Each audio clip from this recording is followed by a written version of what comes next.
Hello friends, welcome back. Premam സീരീസിൻ്റെ എല്ലാ എപ്പിസോഡും ഞാൻ ഈ ഒരു ചാനലിൽ അപ്ലോഡ് ചെയ്യാറുണ്ട്. അപ്പോൾ നിങ്ങൾക്ക് ഈ ഒരു ചാനൽ ഇഷ്ടമാവുകയാണെങ്കിൽ സബ്സ്ക്രൈബ് ചെയ്യാനും സപ്പോർട്ട് ചെയ്യാനും മറക്കല്ലേ കേട്ടോ. വീഡിയോ ഇഷ്ടമായിട്ടുണ്ടെങ്കിൽ ഒരു ലൈക്കും ഹൈപ്പൊക്കെ തന്ന് സപ്പോർട്ട് ചെയ്യണേ. ഇത് കഴിഞ്ഞിട്ടുള്ള എപ്പിസോഡ് ഓൾറെഡി ഞാൻ അപ്ലോഡ് ചെയ്തിട്ട് അതിൻ്റെ വീഡിയോൻ്റെ ലിങ്ക് ഞാൻ താഴെ കമൻറ്റിൽ പിൻ ചെയ്ത് വെച്ചിട്ടുണ്ട് കേട്ടോ. അത് നിങ്ങളൊന്ന് ജസ്റ്റ് കണ്ടു നോക്കിക്കോളൂ. അപ്പോൾ നെക്സ്റ്റ് വീഡിയോയിലേക്ക് പോയാലോ. അധ്യായം 330. ഇപ്പോൾ കമ്പനിയിൽ നടക്കുന്ന പ്രശ്നങ്ങൾക്ക് പിറകിൽ ആരാണ് എന്ന് സിദ്ധാർത്ഥ് എളുപ്പം തന്നെ മനസ്സിലാക്കി. അത് മനീഷിനോടും തുറന്നു പറഞ്ഞു. ആ സമയം അവൻ ശരിക്കും അമ്പരന്നിരുന്നു. ചെസ്സിൽ കൂടുതൽ ശക്തരായവർ ചെറിയ കളിക്കാരെ മുന്നിൽ നിർത്തില്ലേ, അതുപോലെ ലാവണ്യയും അവർ അങ്ങനെ തന്നെ ഉപയോഗിക്കുകയാണ്. ഒരു പക്ഷേ അതിനെക്കുറിച്ച് അവൾക്ക് പോലും അറിവുണ്ടായിരിക്കില്ല. അവർ ചിലപ്പോൾ തങ്ങൾക്ക് ആവശ്യമായ കാര്യങ്ങൾ നേടിയെടുക്കാൻ വേണ്ടി ഉപയോഗമില്ലാത്ത വസ്തുവിനെ പോലെ അവളെ വലിച്ചെറിഞ്ഞേക്കാം. കുറച്ചു വർഷങ്ങൾക്ക് മുൻപ് നടന്ന പല കാര്യങ്ങളും സിദ്ധാർത്ഥിന്റെ മനസ്സിലേക്ക് എത്തി. കൈലാസും അയാളുടെ കുടുംബവും വിശ്വ ഫാമിലിയെ ഒരുപാട് വെറുക്കുന്നുണ്ട്. സിദ്ധാർത്ഥിനെ തകർക്കാൻ അയാൾ എത്ര ക്രൂരമായി പ്രവർത്തിച്ചേക്കാം. ആ കാര്യം ഓർത്തപ്പോൾ തന്നെ മനീഷിന്റെ മനസ്സിൽ പരിഭ്രമം നിറഞ്ഞു. ബോസ്, ഇവർ പ്രശ്നക്കാരല്ലേ, ഇവരെ തടയാൻ നമ്മൾ എന്ത് ചെയ്യും? ബോസിന്റെ മനസ്സിൽ എന്തെങ്കിലും പ്ലാൻ ഉണ്ടോ? നമുക്ക് വൈകാതെ തന്നെ അവർക്കെതിരെ നീങ്ങിയാലോ? ബോസിന് എന്തു തോന്നുന്നു? മനീഷ് ടെൻഷനോടെ ഓരോന്നും ചോദിച്ചു. കുറച്ച് വർഷങ്ങൾക്ക് മുൻപേ ഈ കൈലാസ് ശക്തനായ ഒരു വ്യക്തിയായിരുന്നു. അപ്പോൾ തീർച്ചയായിട്ടും മകനും ഒട്ടും തന്നെ പുറകിലല്ലായിരിക്കുമല്ലോ. കുറച്ച് വർഷങ്ങൾക്ക് മുൻപ് സിദ്ധാർത്ഥും ഈ പറഞ്ഞ കൈലാസും തമ്മിൽ നല്ലൊരു പ്രശ്നമുണ്ടായിരുന്നു. അന്ന് സിദ്ധാർത്ഥിന്റെ ബിസിനസ് രംഗങ്ങളിലെ എതിരാളിയായിരുന്നു അവർ. പലപ്പോഴും മോശമായ രീതിയിലുള്ള പല കാര്യങ്ങളും ഇവർ കാരണം വിശ്വ ഗ്രൂപ്പ് നേരിടേണ്ടി വന്നിട്ടുണ്ട്. ഒടുവിൽ ക്ഷമ നശിച്ചതോടെ സിദ്ധാർത്ഥ് അയാളുടെ സംരംഭങ്ങളെല്ലാം തന്നെ നശിപ്പിച്ചു. അതോടെ അയാൾക്ക് ഈ നാട് വിട്ടു പോകേണ്ടതായി വന്നു. പക്ഷേ സിദ്ധാർത്ഥ് ഒരിക്കലും അടിവേര് പിഴുതെറിഞ്ഞില്ല. അത് അവർക്ക് കൊടുത്തൊരവസരമായിരുന്നു. എങ്കിലും മറുവശം ചിന്തിക്കുമ്പോൾ അയാൾക്ക് എന്നും വിശ്വ ഗ്രൂപ്പിന് മേലെ ഒരു ഭീഷണിയായി തന്നെ ഉണ്ടായിരുന്നു. ഈ കാര്യത്തെക്കുറിച്ച് സിദ്ധാർത്ഥിന് വ്യക്തമായി മനസ്സിലായി. എങ്കിലും അവൻ അവജ്ഞതയോടെ ഒന്ന് ചിരിച്ചു. ഇതൊരു ചെറിയ കമ്പനിയല്ലേ മനീഷ്, പിന്നെ ഞാൻ എന്തിനു ടെൻഷൻ അടിക്കണം? സിദ്ധാർത്ഥ് നിസ്സാരമായി പറഞ്ഞു. അവർ രാവണനെ വെച്ചാണ് കളിക്കുന്നത്. അപ്പൊ തന്നെ അവന്റെ ധൈര്യം മനസ്സിലാക്കിക്കൂടെ? ആണുങ്ങളയാൾ നേർക്ക് നേർ നിന്ന് അവനൊരു ഭീരുവാണടോ, അല്ലെങ്കിൽ ഇമാതിരി പണി ഒപ്പിക്കുമോ മനീഷേ? എന്താണെങ്കിലും KDGയുടെ നീക്കങ്ങൾ ശ്രദ്ധിക്കാൻ ഡാർക്ക്നെറ്റിനോട് പറയണം. റിപ്പോർട്ടുകളൊന്നും വൈകിപ്പിക്കരുത്. ബാക്കിയൊക്കെ അതിനനുസരിച്ച് നമുക്ക് പ്ലാൻ ചെയ്യാം, സിദ്ധാർത്ഥ് വീണ്ടും പറഞ്ഞു. അവന്റെ വാക്കുകളുടെ അർത്ഥം മനീഷിന് വ്യക്തമായി. കാത്തിരുന്ന് കാണുക, അതുതന്നെയാണ് അവൻ ഉദ്ദേശിച്ചത്. അതിനാൽ മറ്റൊന്നും പറയാതെ മനീഷ് തലയാട്ടി അവിടെ നിന്നും പോയി. ഇപ്പോൾ സിദ്ധാർത്ഥ് ഓഫീസ് റൂമിൽ തനിച്ചായിരുന്നു. അവൻ നിശബ്ദനായി പുറത്തേക്ക് നോക്കിയിരുന്നു. കൈലാസിനെ കുറിച്ച് ആലോചിച്ചപ്പോൾ അവന് ആശ്ചര്യമൊന്നും തോന്നിയില്ല. എല്ലാത്തിൽ നിന്നും ഉയർത്തെഴുന്നേറ്റ് അവൻ വന്നല്ലോ. അങ്ങനെയെങ്കിൽ ഇപ്പോൾ അവൻ പണ്ടത്തെ പോലെ ലോല ഹൃദയനൊന്നും ആയിരിക്കില്ല. പകയുടെ പാകടങ്ങൾ മകന് വ്യക്തമായി പഠിപ്പിച്ചു കൊടുത്തിട്ടുണ്ടാവും. അതുകൊണ്ട് എന്തും എപ്പോ വേണമെങ്കിലും സംഭവിക്കാം. അതിനാൽ തനിക്ക് പ്രിയപ്പെട്ടവർ അവരാൽ വേദനിപ്പിക്കാൻ സിദ്ധാർത്ഥ് ആഗ്രഹിച്ചില്ല. അവരെ സംരക്ഷിക്കേണ്ടത് തന്റെ മാത്രം കടമയാണ്, അവൻ ചിന്തിച്ചു. കുറച്ചു ദിവസങ്ങളായി അവരുടെ ഭാഗത്തു നിന്നും ലഭിക്കുന്ന ആക്രമണങ്ങൾ ഒന്നും തന്നെ ചെറുതായിരുന്നില്ല. ഇപ്പൊ തന്നെ കമ്പനിയിൽ ആവശ്യത്തിലധികം പ്രശ്നങ്ങൾ അത് കാരണമുണ്ടായി.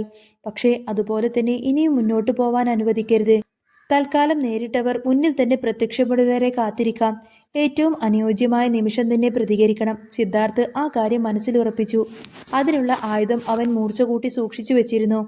ആദ്യം അവരോട് കാണിച്ച ദയയാണ് വീണ്ടും സിദ്ധാർത്ഥിനെതിരെ തിരിയാനുള്ള കാരണം. അത് കണ്ട് ഇനി അവന്റെ ഭാഗത്തു നിന്നും യാതൊരു ദാക്ഷിണ്യവും ഉണ്ടാവില്ലെന്ന് അവൻ ഉറപ്പിച്ചു. അവരുടെ കമ്പനിയെ ഇനി മുച്ചൂടെ നശിപ്പിച്ചിട്ടേ താൻ അടങ്ങൂ. അത് താങ്ങാൻ കൈലാസിനും അയാളുടെ മകനും ആകുമോ എന്ന് നോക്കാം. ഇങ്ങനെയെല്ലാം ചിന്തിക്കുമ്പോൾ സിദ്ധാർത്ഥിന്റെ ഭാവം കൂടുതൽ ഇരുണ്ടതായി മാറിയിരുന്നു. ഇതേ സമയം ലാവണ്യ തന്റെ പുതിയ കാമുകനായ ജഗന്റെ ഓഫീസിൽ നിൽക്കുന്നുണ്ടായിരുന്നു. അവൾ സിദ്ധാർത്ഥിന്റെ കമ്പനിയിലെ അവസ്ഥയെക്കുറിച്ച് ഓർത്ത് സന്തോഷിച്ചു. അവിടെ ഇപ്പൊ നടക്കുന്ന കാര്യങ്ങളെല്ലാം അവന് വ്യക്തമായി തന്നെ അറിയുന്നുണ്ടായിരുന്നു. ഇത്രയും അവനെതിരെ ചെയ്യാൻ കഴിഞ്ഞല്ലോ, അതിൽ അവൾ സ്വയം അഭിമാനിച്ചു. ഈ ഒരൊറ്റ നേട്ടത്തിന് വേണ്ടി അവൾ കുറച്ചധികമൊന്നുമല്ല കഷ്ടപ്പെട്ടിരിക്കുന്നത്. ഇനിയും എന്തിനും അവൾ തയ്യാറുമാണ്. ഇനി അങ്ങോട്ടേക്ക് മാറ്റങ്ങളുടെ തുടക്കമാണെന്ന് അവൾ വിശ്വസിച്ചു. സിദ്ധാർത്ഥിന്റെ ലോകത്ത് പ്രശ്നങ്ങൾ സൃഷ്ടിക്കണം. നീലിമയോടൊപ്പം സ്വസ്ഥമായി ജീവിക്കാൻ അവൻ ഒരിക്കലും സമ്മതിക്കരുത്. നീലിമയാണ് എല്ലാത്തിനും കാരണക്കാരി എന്ന് അവൻ കരുതണം. എന്നിട്ട് അവനായി തന്നെ അവളെ ജീവിതത്തിൽ നിന്നും പുറത്താക്കണം. അവളുടെ ഉള്ളിൽ ഇപ്പോൾ ഉള്ളത് 2 ആഗ്രഹങ്ങളാണ്. ഈ നിമിഷം അവൾ മറ്റൊരാളുമായിട്ട് ബന്ധത്തിലാണ്. പക്ഷേ ഇപ്പോഴും സിദ്ധാർത്ഥിനോടുള്ള അവളുടെ ഫീലിങ്സ് ലാവണ്യക്ക് നിഷേധിക്കാൻ കഴിഞ്ഞില്ല. സിദ്ധാർത്ഥ് അവളുടെ അതിര് കടന്ന പ്രതീക്ഷയാണ്. അത് നടക്കുമോ ഇല്ലയോ എന്നൊന്നും ലാവണ്യക്കറിയില്ല. എന്നിട്ടും അവൾ ഈ നിമിഷം സിദ്ധാർത്ഥിനൊപ്പം ജീവിക്കാൻ തന്നെ ആഗ്രഹിക്കുന്നു. ഇനി അഥവാ അതിന് കഴിഞ്ഞില്ല എങ്കിൽ നീലിമയും അവനൊപ്പം ജീവിക്കണ്ട എന്ന് തന്നെ ലാവണ്യ ഉറപ്പിച്ചു. എനിക്ക് കിട്ടാത്തതൊന്നും മറ്റൊരാൾക്ക് കിട്ടണ്ട. ലാവണ്യയുടെ മാനസികാവസ്ഥ ആ രീതിയിലായിരുന്നു. ലാവണ്യ ഈ നിമിഷം അനുഭവിക്കുന്ന വേദനയും നീലിമ അനുഭവിക്കണമെന്ന് തന്നെ അവൾ കരുതി. സിദ്ധാർത്ഥിന്റെ അവഗണന എന്താണെന്ന് നീലിമ തിരിച്ചറിയണം. എല്ലാം കൈപ്പിടിയിൽ കിട്ടണമെന്ന് കരുതി സന്തോഷിച്ചിട്ട് അവസാനം നഷ്ടമാകുമ്പോഴുള്ള നിരാശയില്ലേ, അത് നീലിമയും അറിയണം. അതിനെക്കുറിച്ച് ചിന്തിക്കുമ്പോൾ പോലും അവളുടെ കണ്ണുകളിൽ ക്രൂരത നിറഞ്ഞിരുന്നു. അവളുടെ ഭാവഭേദങ്ങൾ ശ്രദ്ധിച്ചുകൊണ്ടാണ് ജഗൻ ഓഫീസ് റൂമിലേക്ക് കയറി വന്നത്. അവൻ വലിയ അതിശയമൊന്നും തോന്നിയില്ല. മറിച്ച് തന്റെ നേട്ടങ്ങളിൽ അവൻ സന്തോഷിച്ചു. ഭാവിയിൽ അവളെ ആയുധമാക്കിയിട്ട് ഉപയോഗിക്കാനുള്ളതാണ്. അതുകൊണ്ട് തന്നെ സിദ്ധാർത്ഥിനോടുള്ള പക അവളിൽ വളർത്തിയെടുക്കണം.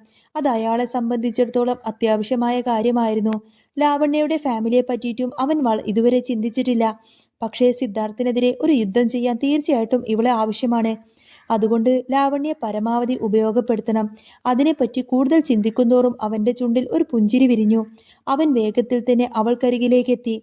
എന്താടോ, നല്ല ചിന്തയിലാണല്ലോ. എന്താ കാര്യം, എന്നോട് കൂടി പറ.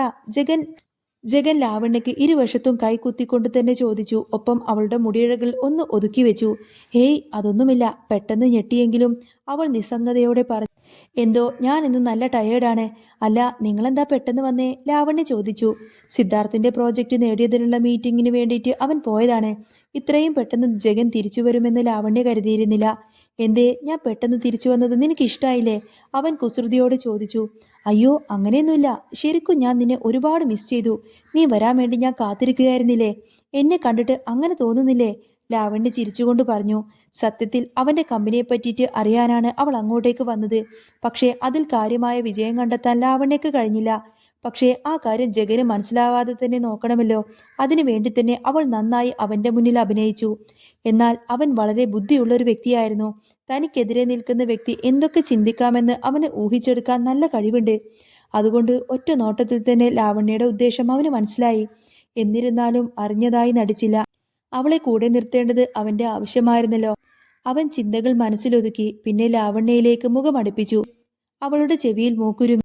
ഞാനും നിന്നെ ഒരുപാട് മിസ് ചെയ്തു. അവളുടെ ചെവിക്കരികിൽ ശ്വാസം മുട്ടിച്ചുകൊണ്ട് തന്നെ അവൻ പറഞ്ഞു. അവന്റെ വിരലുകൾ ഒരു താളത്തോടെ അവളുടെ ശരീരത്തിലൂടെ സഞ്ചരിച്ചു. പെട്ടെന്ന് തന്നെ അവളുടെ ശരീരം അവന്റെ സ്പർശനങ്ങളോട് പ്രതികരിച്ചു തുടങ്ങിയിരുന്നു. അതോടെ ജഗന്റെ പ്രവൃത്തികളിലും തീവ്രത നിറഞ്ഞു. അവൾ ഇത് നന്നായി ആസ്വദിക്കുന്നുണ്ട്. പക്ഷേ ഓഫീസ് റൂം ആയതുകൊണ്ട് തന്നെ അവൾക്ക് ആകെ പരിഭ്രാന്തി നിറഞ്ഞിരുന്നു. പുറത്തു നിന്ന് നോക്കിയാൽ അകത്ത് നടക്കുന്ന കാര്യങ്ങളെല്ലാം തന്നെ ചെറിയ മങ്ങലോടെ കാണാൻ കഴിയും. ജഗൻ, ഇവിടെ വെച്ച് വേണ്ട. ഇവിടെ ഒട്ടും പ്രൈവസി ഇല്ല. അതോർത്തപ്പോൾ തന്നെ ലാവണ്യ കിതപ്പോടെ പറഞ്ഞു. ജഗൻ പുഞ്ചിരിയോടെ അവളുടെ മുഖമുയർത്തി നോക്കി. പിന്നെ റിമോട്ട് കൺട്രോൾ എടുത്തുകൊണ്ട് തന്നെ എല്ലാ ജനലുകളും വാതിലുകളും റോൾ ഡൗൺ ചെയ്തു. വൈൻഡുകൾ ഉപയോഗിച്ച് മറച്ചു. ഇപ്പോ റൂമിന് ആവശ്യത്തിലേറെ പ്രൈവസി കിട്ടുന്നുണ്ടല്ലോ. അവിടുത്തെ സൗണ്ട് പ്രൂഫിങ്ങും മികച്ചതായിരുന്നു. അതുകൊണ്ട് അവരുടെ പ്രവൃത്തികൾക്കെല്ലാം കൊണ്ടും ഒത്തിണങ്ങിയ അന്തരീക്ഷമായി ആ റൂം അങ്ങ് മാറി. ഈ മാറ്റം പുറത്തുനിന്നും ഓഫീസിലെ സ്റ്റാഫുകളെല്ലാം നോക്കിക്കണ്ടു. ഇതെന്തിനാണെന്ന് അവർക്കൊക്കെ വ്യക്തമായി അറിയാമായിരുന്നു. അവരൊക്കെ വല്ലാത്തൊരു ചിരിയോടെ പരസ്പരം നോട്ടമെറിഞ്ഞു. റൂമിലുള്ള ലാവണ്യക്കും അവന്റെ ഉദ്ദേശം മനസ്സിലായി. അവളുടെ മുഖത്ത് ഒരു നാണം നിറഞ്ഞിരുന്നു. പുറത്തുള്ളവർ എന്ത് ചിന്തിക്കുമെന്ന് അവൾക്കറിയാം. എനിക്കിവിടെ ഇപ്പോൾ കംഫർട്ടബിളായി തോന്നുന്നില്ല. ലാവണ്യ പ്രതികരിച്ചതും ജഗന്റെ നെറ്റി ചുളിഞ്ഞു. ഇതെന്റെ പ്രൈവറ്റ് ഓഫീസ് റൂമാണ്, അവൻ തീവ്രമായ ആഗ്രഹത്തോടെ പറഞ്ഞു. പേടിക്കണ്ട, ടെൻഷനൊന്നും വേണ്ട, മനസ്സിലായോ? പറയുന്നതിനൊപ്പം തന്നെ അവൻ അവളെ സോഫയിലേക്ക് തള്ളിയിട്ടു. ഒപ്പം തിടുക്കത്തിൽ അവളുടെ വസ്ത്രങ്ങളെല്ലാം അഴിച്ചുമാറ്റി. അവളും അവന് അനുസൃതമായി തന്നെ പ്രവർത്തിച്ചു.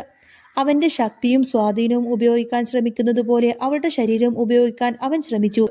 നീലിമയെ തകർക്കാൻ മുന്നിലുള്ളവന് വഴങ്ങിക്കൊടുക്കേണ്ടത് അവളുടെ ആവശ്യമായിരുന്നു. അവർ ഇരുവരും ഗാഢമായ ആലിംഗനത്തിൽ മുഴുകി. ക്ലോക്കിലെ സമയം വേഗത്തിൽ തന്നെ മാറുന്നതും അവൻ അറിഞ്ഞില്ല.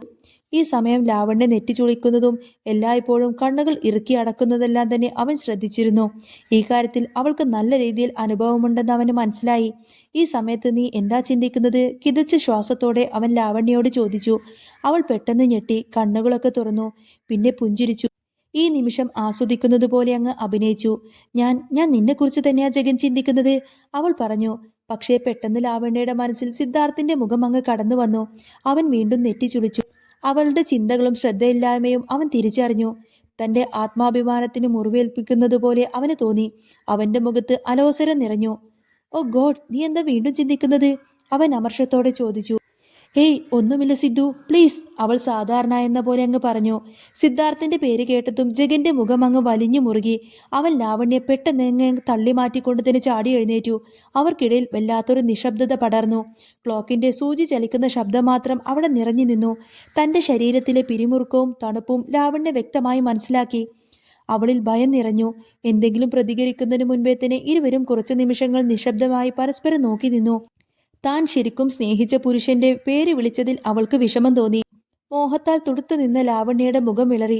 അവൾ കൈകൾ നീട്ടി ജഗനെ കെട്ടിപ്പിടിച്ചു. സോറി സോറി ജഗൻ, പ്ലീസ്, മനഃപൂർവ്വമല്ല, പറ്റിപ്പോയതാണ്, എന്നോട് ക്ഷമിക്ക്, എനിക്ക് തെറ്റുപറ്റിപ്പോയതാണ്, ഇനി ആവർത്തിക്കില്ല, അവൾ കെഞ്ചും പോലെ പറഞ്ഞു. അത് കേട്ട അവൻ തണുത്തുറഞ്ഞ ഒരു ചിരി വിടർത്തി. ഒപ്പം അവളെ പരിഹാസത്തോടെ നോക്കി. അപ്പോ നീ പറഞ്ഞത് തെറ്റാണല്ലേ, അവൻ ചോദിച്ചു. ഈ നിമിഷത്തിൽ പോലും നീ ആ ഒരു പേര് ഉപയോഗിച്ചിട്ടുണ്ടെങ്കിൽ അതിന്റെ അർത്ഥം എനിക്ക് മനസ്സിലാക്കാൻ പറ്റും. നിന്റെ ഹൃദയത്തിലെ തന്നെ ഏറ്റവും പ്രിയപ്പെട്ട വ്യക്തി. പക്ഷേ ഈ നിമിഷം തന്നെ അവന്റെ പേര് നിനക്ക് പുലമ്പാതിരുന്നൂടായിരുന്നോ? അവൻ പുച്ഛത്തോടെ ചോദിച്ചു. ലാവണ്യ വിറയലോടെ അവന്റെ കൈകൾ പിടിച്ചു. ജഗൻ, ഞാനിത് മനഃപൂർവ്വം ചെയ്തതല്ല, എന്നോട് ക്ഷമിക്ക് പ്ലീസ്, അവൾ കെഞ്ചും പോലെ പറഞ്ഞു. പക്ഷേ അവന്റെ വികാരങ്ങൾക്ക് യാതൊരു മാറ്റവും ഉണ്ടായിരുന്നില്ല. അവളുടെ പ്രവൃത്തി തന്റെ മാനത്തിന് ഏറ്റ കനത്ത പ്രഹരമായി അവന് തോന്നി. അവൻ ലാവണ്യയെ തണുത്തുറഞ്ഞു നോക്കി. ഓക്കെ, നീ അങ്ങനെ കരയൊന്നും വേണ്ട, പക്ഷേ നീ എന്റെ ഹൃദയം ശരിക്കും അങ്ങ് തകർത്തു, അവൻ അമർഷത്തോടെ പറഞ്ഞു. ലാവണ്യക്ക് ശരിക്കും കുറ്റബോധം തോന്നി. അവൾ കരച്ചിലിന്റെ വക്കിലായിരുന്നു. അവളുടെ മുഖമൊക്കെ ചുവന്ന് കണ്ണുകളൊക്കെ കലങ്ങി മറിഞ്ഞു. ഈ കാഴ്ച അവന്റെ ഹൃദയം മൃദുലമാക്കി. അല്ലെങ്കിലും ഇതിലൊക്കെ എന്ത് പ്രസക്തിയാണുള്ളത്? ഇതൊരു ഫ്രണ്ട്സ് വിത്ത് ബെനിഫിറ്റ്സ് എന്ന തരത്തിലുള്ള ഒരു റിലേഷൻ മാത്രമാണ്. കൂടെയുള്ളിടത്തോളം കാലം മാനസികമായും ശാരീരികമായും പരസ്പരം പ്രയോജനപ്പെടുത്തുക, അത് ഇരുവർക്കും ഒരുപോലെ തന്നെ അറിയാം. അല്ലാതെ ആഴമേറിയ പവിത്രതയൊന്നും തന്നെ അവരുടെ ബന്ധത്തിലുണ്ടായിരുന്നില്ല. ജഗൻ സ്വയം ഓർമ്മിപ്പിച്ചു. അവൻ എഴുന്നേറ്റ് നിലത്ത് നിന്ന് ചിതറിക്കിടക്കുന്ന വസ്ത്രങ്ങളെല്ലാം എടുത്ത് ധരിക്കാൻ തുടങ്ങി. അത് കണ്ട് ലാവണ്യക്ക് കരച്ചിൽ വന്നു. അവൾക്ക് ശരിക്കും വിഷമം തോന്നിയിരുന്നു. നോക്ക് ലാവണ്യ, നീ ഇങ്ങനെ കരയാതെ. പറഞ്ഞത് പറഞ്ഞു, ഇനി അത് തിരിച്ചെടുക്കാനൊന്നും പറ്റില്ലല്ലോ. അതേതായാലും നീ പെട്ടെന്നുള്ള തോന്നലിലങ്ങ് പറഞ്ഞു പോയതാണ്. എനിക്കത് മനസ്സിലാവും. ഓക്കെ, വിഷമിക്കാതെ. ഞാൻ നിന്നോട് ക്ഷമിച്ചിരിക്കുന്നു, അവളുടെ കരച്ചിൽ കണ്ട് ജഗൻ പറഞ്ഞു. അവൾ പെട്ടെന്ന് തന്നെ കരച്ചിൽ നിർത്തി. പിന്നെ മുഖം അമർത്തി തുടച്ചു. അവനെ മുഖമുയർത്തി നോക്കി. അവൻ അവന്റെ ഷർട്ടിന്റെ അവസാനത്തെ ബട്ടൺസ് ഇടുകയായിരുന്നു. എനിക്കൊരു കാര്യം കൂടി ചെയ്യാനുണ്ട്. അതിന് നീ ആദ്യം ഒന്ന് വസ്ത്രം ധരിക്ക്, എന്നിട്ട് നമുക്ക് അതിനെ പറ്റിയിട്ട് സംസാരിക്കാം, ജഗൻ ഗൗരവത്തിൽ പറഞ്ഞു. ലാവണ്യ അത് കേട്ട് അമ്പരന്നു. പക്ഷേ അവൻ പറഞ്ഞത് അനുസരിക്കാതെ പറ്റില്ലല്ലോ എന്ന ചിന്തയിൽ നിലത്ത് കിടന്നിരുന്ന വസ്ത്രങ്ങളെല്ലാം എടുത്ത് അവൾ ഓരോന്നോരോന്നായി ധരിച്ചു. പിന്നെ ജഗന്റെ അരികിലേക്ക് ചെന്നു. അവൻ സോഫയിലിരുന്ന് ഒരു സിഗരറ്റ് പുകയ്ക്കുകയായിരുന്നു. അവൾ അവന് എതിർഭാഗത്തായി വന്നിരുന്ന സ്ഥാനം പിടിച്ചു. അവന്റെ കണ്ണുകളിൽ മുൻപുണ്ടായിരുന്ന അതേ ആവേശം പ്രകടമായി. എന്നിരുന്നാലും തനിക്ക് തിരിച്ചറിയാൻ കഴിയാത്ത മറ്റെന്തോ അവന്റെ നോട്ടത്തിലുണ്ട് എന്ന കാര്യം ലാവണ്യക്ക് തോന്നി. ആ നിമിഷം ജഗൻ എന്താണ് ചിന്തിക്കുന്നതെന്ന് അവൾക്കറിയില്ലായിരുന്നു.